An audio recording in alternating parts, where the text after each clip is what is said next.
Salut à tous, j'espère que vous allez bien, que vous passez une très belle journée. Je vous retrouve aujourd'hui sur la chaîne YouTube pour une nouvelle vidéo. Au moment où je tourne cette vidéo, on est actuellement le dimanche 1er novembre, comme les deux précédentes vidéos que j'ai tournées.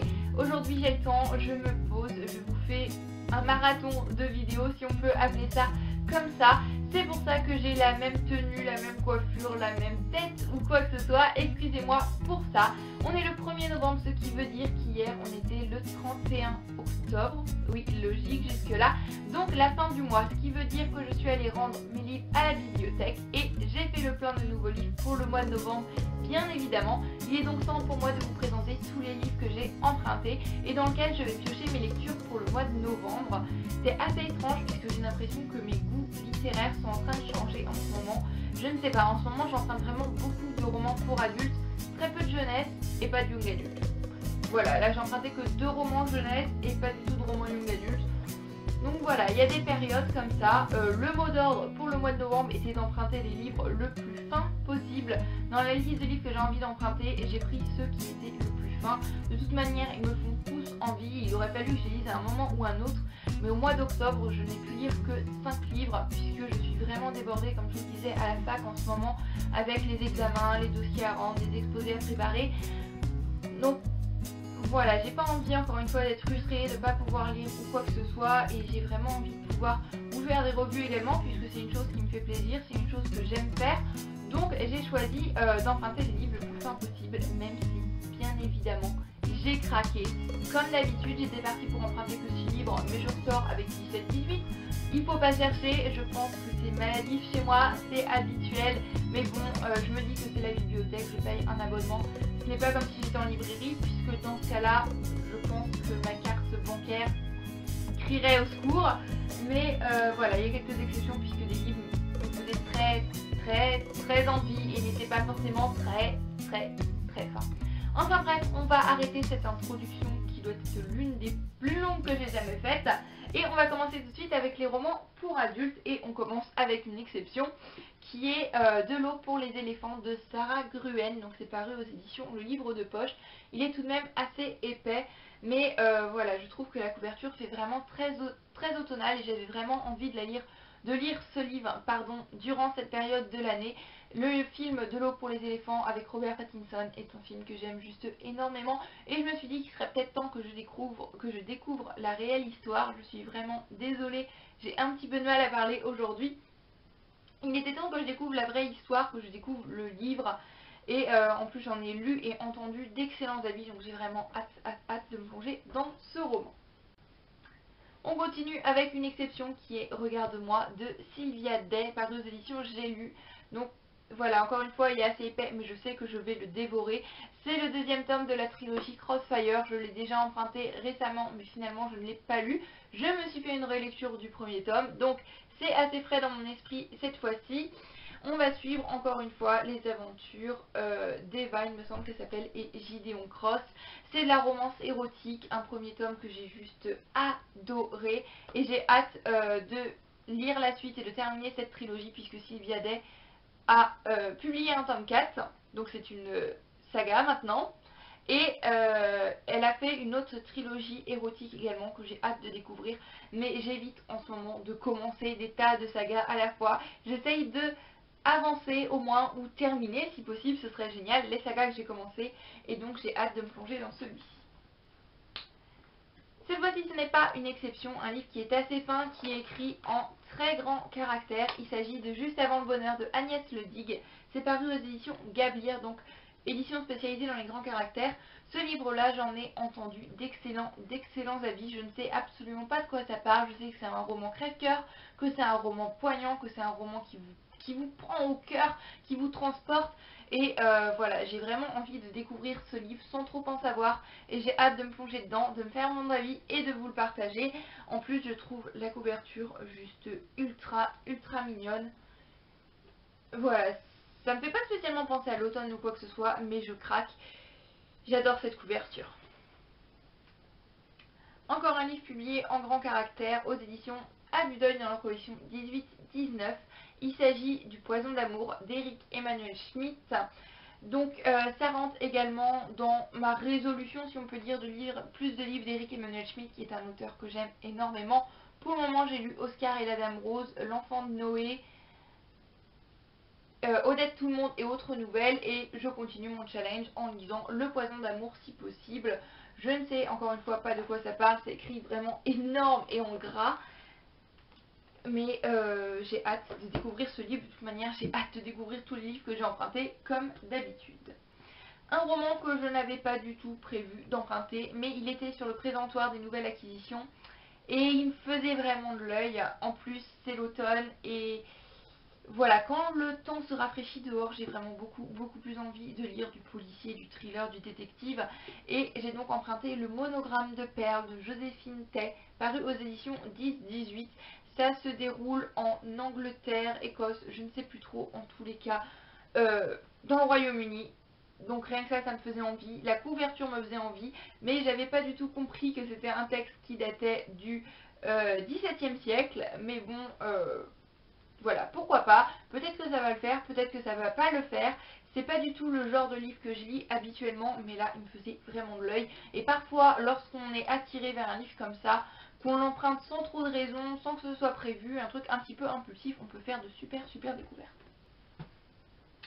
Encore un livre que j'ai emprunté et qui n'était pas du tout prévu, il s'agit de Au secours, il veut m'épouser de Agnès Abécassis, paru aux éditions Le Livre de Poche.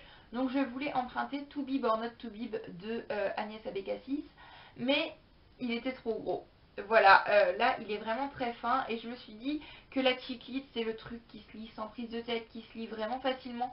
Je préfère la chiclite au printemps ou en été, mais j'aime en lire de temps en temps aussi en automne ou en hiver. Pas tout le temps, alors qu'en été je pourrais lire presque que de la chiclite, ça me dérangerait pas. Mais d'ailleurs, j'ai gagné une carte postale au passage. C'est un livre qui me fait très envie lorsque j'ai lu la 4e de couverture, ça m'a fait sourire. Comme je le disais, c'est de la chiclite, ça va se lire très facilement, ça va... Voilà, c'est le genre de lecture détente, sans prise de tête, et ça, je sais que ça va pas me frustrer.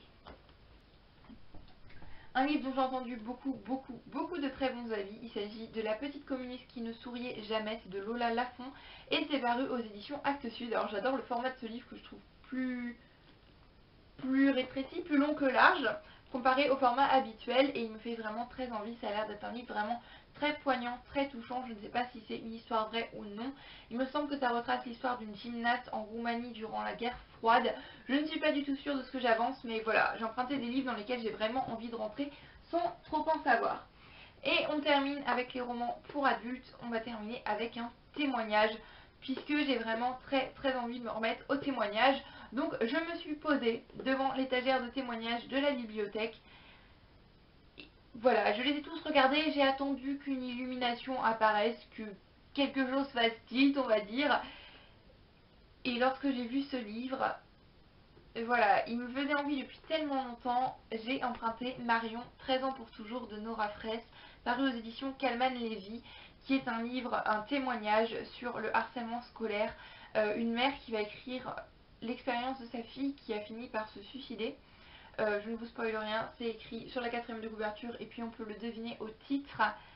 Voilà, c'est un livre, rien que lorsque j'ai vu le titre, lorsque je l'ai vu, que j'ai lu la 4e de couverture, ça m'a déjà pris au cœur et voilà, je ne sais pas si je vais vraiment réussir à le lire jusqu'au bout, puisque voilà, les témoignages, parfois, je trouve ça trop violent pour moi, c'est trop, et je sais qu'il faut en lire, c'est bien qu'il y en ait, mais j'ai un petit peu de mal parfois et je ne sais pas si je vais pouvoir lire celui-là en entier. En tous les cas, j'ai très envie de le découvrir et ça m'a l'air d'être un livre vraiment très poignant. Et le harcèlement scolaire, c'est une chose dont il faut parler, il faut parler pour éviter que ça continue, pour stopper ce phénomène qui malheureusement est toujours présent.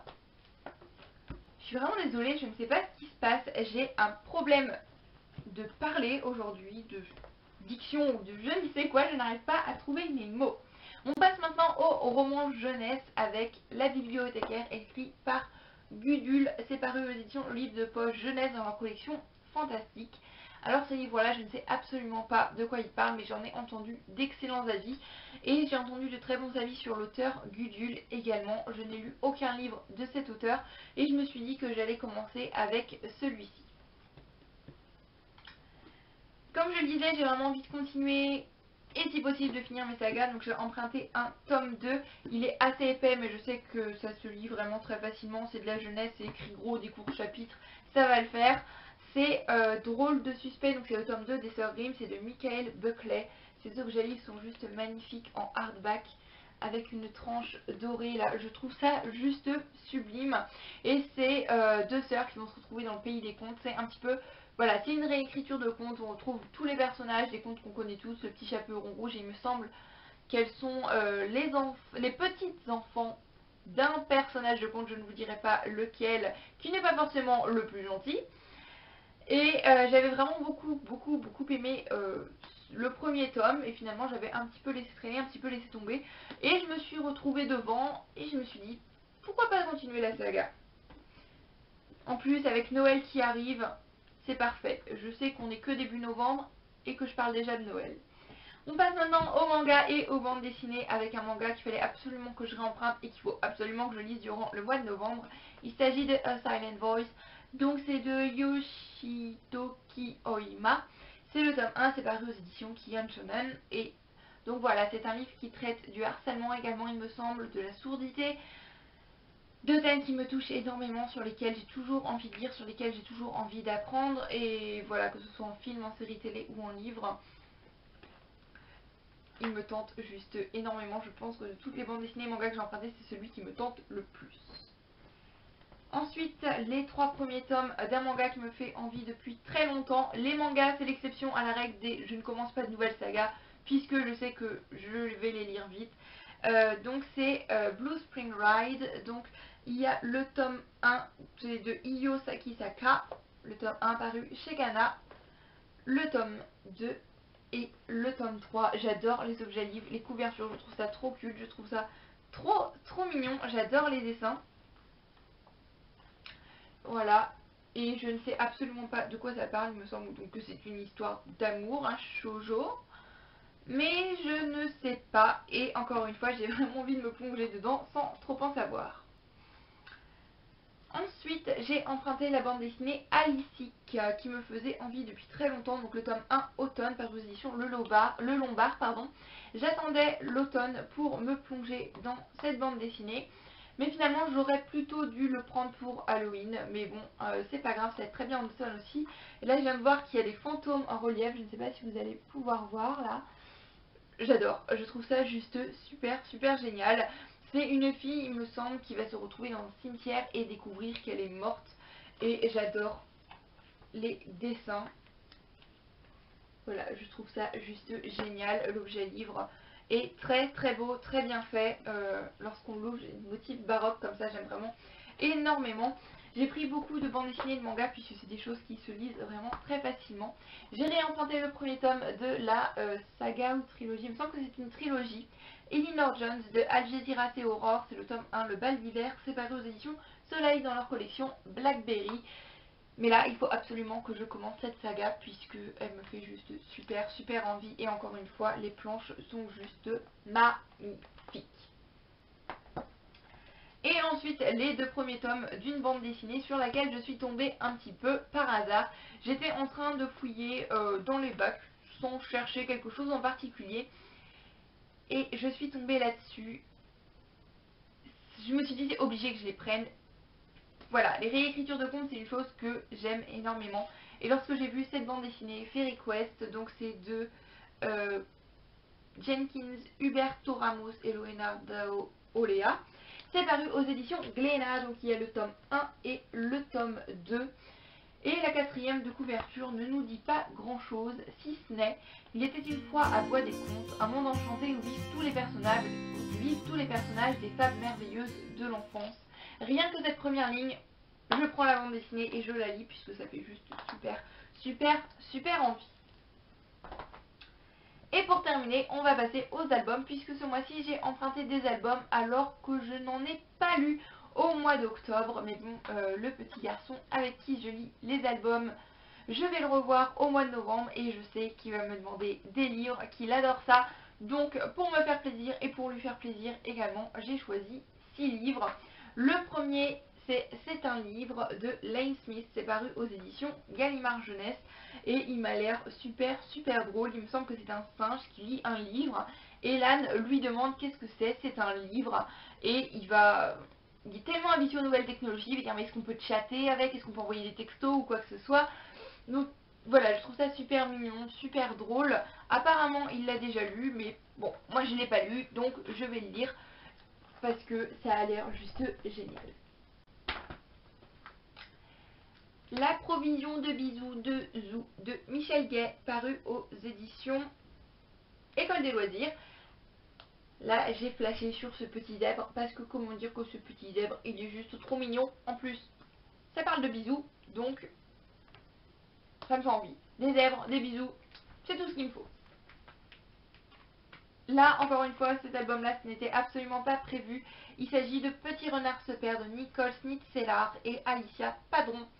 C'est paru aux éditions Les 400 coups et il est juste trop mignon. En plus l'objet livre est un petit peu rembourré comme ça. Et voilà, j'ai craqué. Il y a des petits renards et c'est trop chou. Et voilà, c'est peut-être plus hivernal qu'automnal. Je sais que je suis obsédée avec les saisons, mais là, c'était juste pas possible autrement. Un livre qui est plus une première lecture qu'un album. Il était classé dans les premières lectures d'ailleurs. Il s'agit de La valise rose de Suzy Morgenstern, illustré par Serge Bloch. Et c'est paru aux éditions Gallimard Jeunesse. Mais ce livre aussi, je l'ai emprunté puisqu'il traite de l'arrivée d'un nouvel enfant dans une famille. Donc de comment va réagir celui qui est déjà présent dans la famille à l'annonce d'un petit frère ou d'une petite sœur. Donc voilà, c'était juste écrit. Personne n'a compris que l'idée loufoque était passée par la tête de grand-mère quand elle a apporté son cadeau pour la naissance de Benjamin, une valise rose. Donc voilà, en plus il y a des couleurs flashy comme ça, je trouve ça super original, super mignon. Et j'ai hâte de découvrir ce livre. Ensuite, c'est 2 livres sur lesquels je suis tombée par hasard. Fichu Caneton, donc c'est de Steve Smalan et Tim Warness. C'est paru aux éditions Mijad, je ne sais pas comment ça se prononce. Et là, j'ai craqué pour le lapin. J'adore les lapins. Et ce lapin-là, il est juste trop mignon. Voilà, en soi, l'histoire ou quoi, je ne sais absolument pas de quoi ça parle, mais je sais qu'il y a un lapin trop mignon avec un caneton. Donc voilà, des dessins mignons en tous les cas. Après, à voir ce que vaut l'histoire. Et celui-là, c'est l'objet livre qui m'a complètement fait craquer. C'est Le Grand Voyage de Mademoiselle Prudence. C'est de Charles Gasto et c'est aux albums du Père Castor. Vous n'allez pas vraiment bien voir, mais il est en rose fluo avec l'écriture en doré avec des... Ah, c'est pas possible. Pas des reliefs, des... L'écriture brille en fait. Il n'y a pas de texte, mais c'est des superpositions voilà, de pages avec des trous, des calques, des choses comme ça. Et c'est un objet livre que je trouve juste magnifique. Il coûte 18 €, mais il est vraiment super beau. Et j'ai hâte de pouvoir le lire, entre guillemets, le feuilleter plus et vous en parler. Donc voilà, j'en ai terminé pour cette vidéo In My Library Bag qui était un petit peu plus laborieuse que d'habitude. Aujourd'hui, je ne sais absolument pas ce que j'ai, je ne trouve pas les mots et je n'arrive pas tellement à faire des phrases correctes. J'espère que cette vidéo vous aura plu. En attendant la prochaine vidéo, je vous fais à tous plein de bisous. Comme d'habitude, n'hésitez pas à me laisser un petit commentaire. Je pense qu'après cette vidéo, je vais aller me coucher. Un petit commentaire pour me dire si vous avez lu l'un de ces livres, si vous avez envie de les lire, ce que vous en avez pensé. En attendant la prochaine vidéo, je vous fais à tous plein de bisous. Passez d'excellentes lectures, prenez grand soin de vous et à très bientôt dans une prochaine vidéo. Bye bye.